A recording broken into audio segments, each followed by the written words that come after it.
श्याम बाबा और पशुओं का सेवक खाटू श्याम जी के धाम से कुछ ही दूरी पर एक छोटा सा गांव था धर्मपुर। उसी गांव के बाहर पीपल के पुराने पेड़ के नीचे एक टूटी सी झोपड़ी में रहता था रघु नाम का आदमी। रघु अमीर नहीं था, पढ़ा लिखा भी नहीं, पर उसका दिल बहुत बड़ा था। उसके पास न खेत थे न दुकान, पर उसके पास थे गोद लिए हुए जानवर। कोई लंगड़ी गाय थी, कोई अंधा कुत्ता, कोई टूटा पंख वाला पक्षी, तो कोई बीमार बछड़ा। रघु जिसे भी सड़क पर तड़पता देखता उसे अपनी झोपड़ी में ले आता। जड़ी बूटी लोगों की परेशानी और ताने गांव वालों को ये सब बिल्कुल पसंद नहीं था।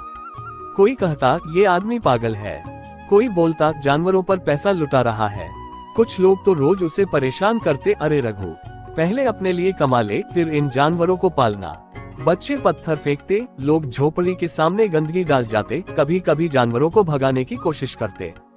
रघु चुप रहता, बस हर रात खाटू श्याम बाबा के सामने हाथ जोड़कर कहता, बाबा ये बोल नहीं सकते, मैं न रखूं तो कौन रखेगा। चेरी ब्लॉसम भक्ति और विश्वास। रघु रोज सुबह जानवरों को खाना देता, फिर पैदल ही खाटू श्याम मंदिर जाता। वहाँ घंटों बैठकर सिर्फ इतना बोलता, बाबा मुझे कुछ नहीं चाहिए, बस मेरे ये बच्चे ठीक रहें। कई बार उसके पास खाने को भी कुछ नहीं होता, पर वह पहले जानवरों को खिलाता, फिर खुद भूखा सो जाता। हंसिया चांद श्याम बाबा का स्वप्न। एक रात रघु भूख और थकान से बेहोश हो गया। उसी रात उसे स्वप्न आया, श्याम बाबा सामने खड़े थे, मुरछड़ी हाथ में, चेहरे पर करुण मुस्कान। बाबा बोले, रघु तू जिन जानवरों की सेवा कर रहा है वे साधारण नहीं है, ये मेरी ही बनाई हुई आत्माएं हैं। लोग तुझे परेशान करेंगे, पर घबराना मत, बहुत जल्दी मैं सच्चाई दिखाऊंगा। चमकता सितारा चमत्कार का दिन। कुछ दिन बाद गांव में भयानक बीमारी फैल गई। गाय भैंस बीमार पड़ने लगी, फसलें सूखने लगी। गांव के पंडित ने कहा ये किसी पाप का फल है। उसी समय आश्चर्य हुआ, रघु के गोद लिए जानवर बिल्कुल स्वस्थ थे। न उसकी गाय बीमार हुई, न उसका कुत्ता कमजोर पड़ा, न पक्षी मरा। गांव वालों को डर लगा। तब इसके सच्चाई का एहसास पंडित ने ध्यान लगाया और कहा, जिस व्यक्ति ने निस्वार्थ सेवा की है वही श्याम बाबा का सच्चा भक्त है।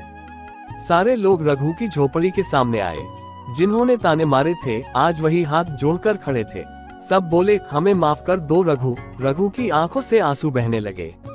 उसने आसमान की ओर देखा और कहा, बाबा आपने मेरी नहीं इन बेजुबानों की लाज रख ली। पुष्पनकाल अंतिम संदेश। उस दिन के बाद गांव वालों ने मिलकर पशु सेवा आश्रम बनवाया। रघु को सम्मान मिला, पर वह आज भी वही कहता है, मैं कुछ नहीं हूँ, सब कुछ मेरे श्याम बाबा हैं। चेरी ब्लॉसम सीख। चेरी ब्लॉसम जो जीवों पर दया करता है, श्याम बाबा स्वयं उसकी रक्षा करते हैं।